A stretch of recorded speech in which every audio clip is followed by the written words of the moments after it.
आदरणीय दर्शकबिनहरू, यो देखिरहेको दृश्य यो नलगा नगरपालिका वडा नम्बर 11 को 10 मा पर्ने चौका खोलाको दृश्य।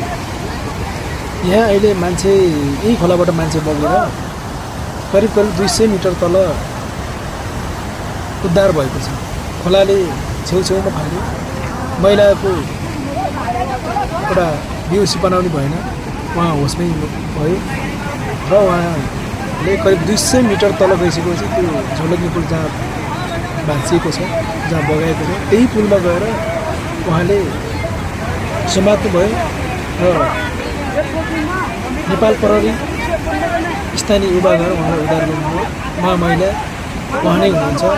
उहाँ अहिले अचेत अवस्थामा हुनुहुन्छ। उहाँले के गर्ने के बोल्ने भन्ने मलाई थाहा पनि छैन। र युवाहरू अहिले आक्रोश पनि छन्। आक्रोश पनि नहुन् कसरी। आज जाएको जिल्लादेखि सिडिओ साहब, डिएसपी साहब अनि हाम्रो यही क्षेत्रमा जित्नुभएको माननीय खड्ग बिसीज्यू पनि आउनुभएको थियो। उहाँले यो पुललाई पुल बगेको अवलोकन गर्नुभयो। बाटो पनि हेर्नुभयो। खोलावारी खोलापारी जाने बाटो उहाँ त्यही बाटो भएर तर्नुभयो। उहाँ सजिलै तर्नुभयो, किनभने उहाँसँग अगाडि पछाडि बडीगार्ड, सुरक्षाकर्मी सहित युवाहरूको साथ पनि यहाँको स्थानीय युवाको साथ थियो। उहाँ सजिलै तर्नुभयो। तर उहाँले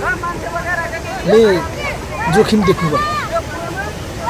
उहाँ तर्दाखेरि उहाँसँग धेरै मान्छेहरू पनि थिए। उहाँहरूसँग सुरक्षाकर्मी पनि थिए, उहाँहरूको बडीगार्डहरू पनि थिए र उहाँलाई सजिलो लाग्यो। उहाँलाई त्यो लाग्ने कुरा हो, त्यो स्वाभाविक कुरा हो। तर जनतासँग कोही पनि हुँदैन। अगाडि हिँड्दा होस्, न पछाडि फर्किँदा होस्, न खोला तर्दा होस्, न भिडबाट हिँड्दा होस्, जनतासँग कोही हुँदैन। जनता आफैले सेल्फ केयर गर्नुपर्छ र त्यही सेल्फ केयरमा हिँड्नुपर्छ। त्यही गर्दा गर्दै पनि कतिपय जोखिमहरू जनताले कति जोखिमहरू हुन्छ त्यो ठुलो मान्छेलाई थाहा हुनुभन्दा सानै मान्छेलाई थाहा हुन्छ। त्यो कुरा आज स्पष्ट पनि भयो, कति जोखिम रहेछ भन्ने कुरा। र आज उहाँहरू आउँदाखेरि यो जोखिम छ, यसलाई अलिकता राम्रो तरिकाले चलाउँ, नत्र भने यसलाई बन्द गरौँ भन्ने उहाँहरू कुनैबाट एउटा कुरा पनि आएन र कुरा पनि गर्नुभयो। उहाँहरू आउनुभयो, स्वागत गरियो, फुलमाला लगाए, अबिर लगाए, उहाँहरूलाई त्यस्तै गरी बिदाई गर्यो। जसरी स्वागत गर्यो त्यस्तै बिदाई गर्यो।